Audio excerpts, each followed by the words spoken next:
नमस्कार साथियों, आज हम आपको पढ़ाएंगे प्रतिवस्तु उपमा अलंकार। तो साथियों, प्रतिवस्तु उपमा अलंकार में आगे उपसर्ग लगा है और वस्तु धन उपमा, इसमें दीर्घ संधि हुआ है, उससे बना है वस्तु उपमा। तो साथियों, प्रतिवस्तु उपमा अलंकार वहाँ होता है जहाँ उपमेय का जो साधारण धर्म होता है और उपमान का साधारण धर्म जब एक समान हो तो वहाँ पर प्रतिवस्तु उपमा अलंकार होता है। तो साथियों, बस यही ध्यान आपको देना है कि जो साधारण धर्म होगा, चाहे वह उपमेय का हो चाहे वह उपमान का हो, वह एक सा होगा, एक जैसा होगा।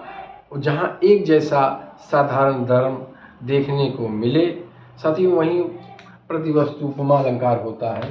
तो बस इसमें ये ध्यान दीजिए कि उपमेय जो है और उपमेय और उपमान का जो साधारण धर्म है, साधारण धर्म वह क्या है? समान है। उपमेय और उपमान का जो साधारण धर्म है, साधारण धर्म साथियों आपको हम बता चुके हैं। जैसे मुख चंद्रमा के समान सुंदर है, तो मुख सुंदर है और चंद्रमा भी सुंदर है, तो यहाँ पर ये सुंदर जो है, यही जो गुण होता है वही साधारण धर्म होता है। तो यहाँ पर उपमेय और उपमान का साधारण धर्म एक है, लेकिन प्रतिवस्तु उपमा में क्या होगा कि उपमेय का साधारण धर्म जो होगा वही उपमान का भी साधारण धर्म होगा। तो मतलब उपमेय और उपमान के दो जो साधारण धर्म आपको मिलेंगे वे एक जैसे रहेंगे, उसका शब्द का पर्यायवाची एक रहेगा। अब हम आपको उदाहरण से समझाएंगे और आप अच्छी तरह समझ लेंगे, क्योंकि साथियों जब वामन ने ये कहा था, कितने बड़े बौद्धिक व्यक्ति थे वामन, कि वो रीतिवादी थे, उन्होंने कहा कि सारा अर्थालंकार उपमा का ही प्रपंच है। तो इसीलिए बड़ा कन्फ्यूजन होता है। आप जब अर्थालंकार पढ़ते हैं और आगे जैसे जैसे बढ़ते हैं, थोड़ा थोड़ा अंतर देखने को मिलता है और उस अंतर से ही अलंकार का नामकरण अलग हो जाता है। जैसे अर्थांतर न्यास, प्रतिवस्तु उपमा अलंकार, दृष्टांत, उदाहरण, उल्लेख, ये तमाम ऐसे अलंकार हैं, इसमें थोड़ा थोड़ा सा अंतर होने के नाते उसका अलग नाम दिया गया है।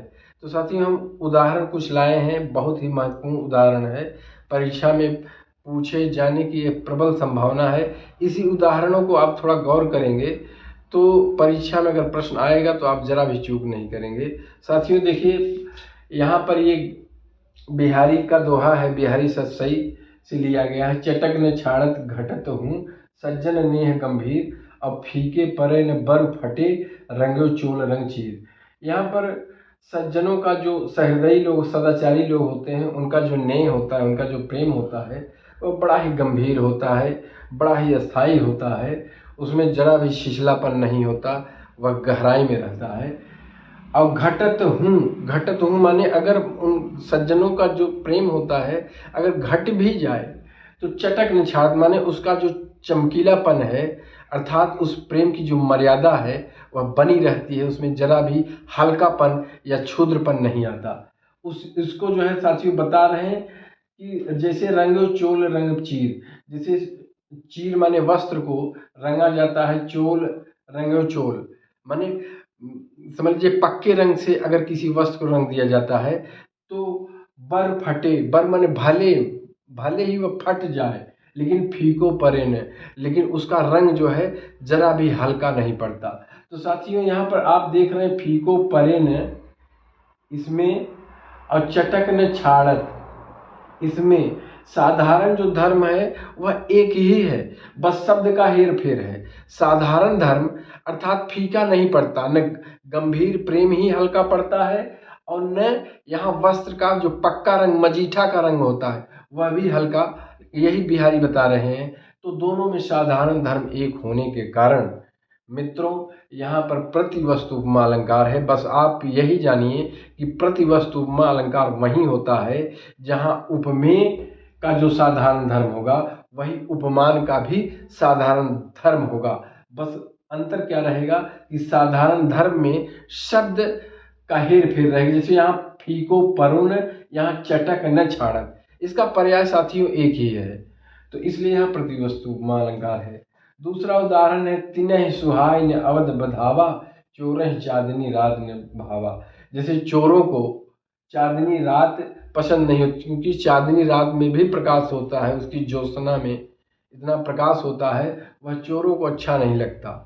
उसी तरह से अवध बधावा, जो अवध का अयोध्या का बधावा है माने उपहार है, तिन्हि न सुहावा, जो गलत लोग होते हैं उन्हें अयोध्या का अगर उपहार दिया जाए तो भी उन्हें अच्छा नहीं लगता। तो साथियों यहाँ सुहावा और न भावा, यहाँ देख रहे हैं न सुहाव न माने अच्छा नहीं है, न भाव न माने यहाँ अच्छा नहीं है, दोनों का अर्थ एक ही है, माने साधारण धर्म एक है, अच्छा नहीं लगता, चोरों को चांदनी रात अच्छी नहीं लगती, और अयोध्या का उपहार जो दुष्प्रवृत्ति के लोग होते हैं उनको भी अच्छी नहीं लगती। यहाँ गोस्वामी बाबा रामचरितमानस में ऐसा लिख रहे हैं।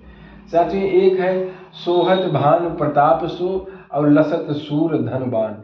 जैसे सोहत माने शोभा देता है, भान माने सूर्य का प्रताप जैसे चारों तरफ प्रकाशमान होता है, शोभा देता है, उसी तरह से लसत माने भी शोभा देता है।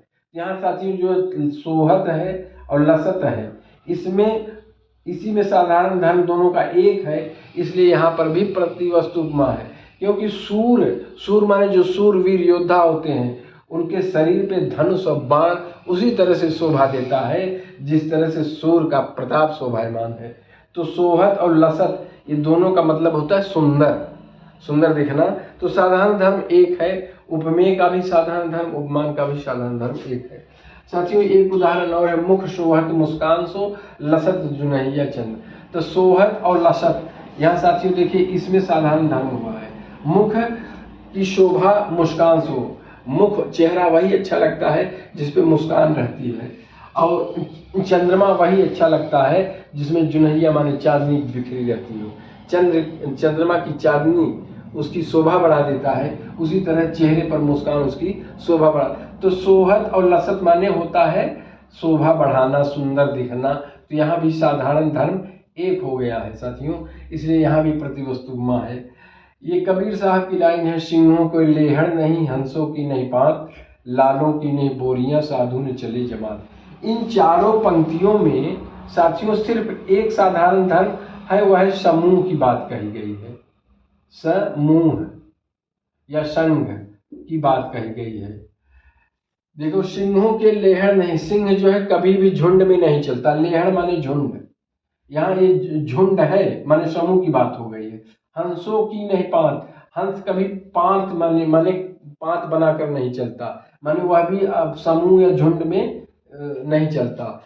लालों की नहीं बोरिया, जो लाल रत्न होते हैं वो बोरियों में नहीं भरे जाते, बोरियों में आलू भरा जाता है, तो जो रत्न होते हैं बोरियों में नहीं, वो गिने जाते हैं उंगली पे। तो इसलिए यहाँ भी समूह की बात कही गई है। और साधु ने चले जमात, जमात का मतलब भी साथियों संघ या समूह से है। साधु जो है बिरला होता है, कोई होता है, और वह जमात में नहीं चलता। तो इसलिए यहाँ कबीर साहब बता रहे हैं, और ये चार जो उदाहरण दिया गया है उपमेय उपमान का, उसमें जो साधारण धर्म है वह सब का मतलब संघ या समूह से ही है, इसलिए यहाँ पर भी साथियों प्रतिवस्तु उपमा अलंकार है। साथियों हमें लगता है वीडियो आपको पसंद आया होगा, इसे आप लोग लाइक सब्सक्राइब शेयर जरूर करिए। जय हिंद।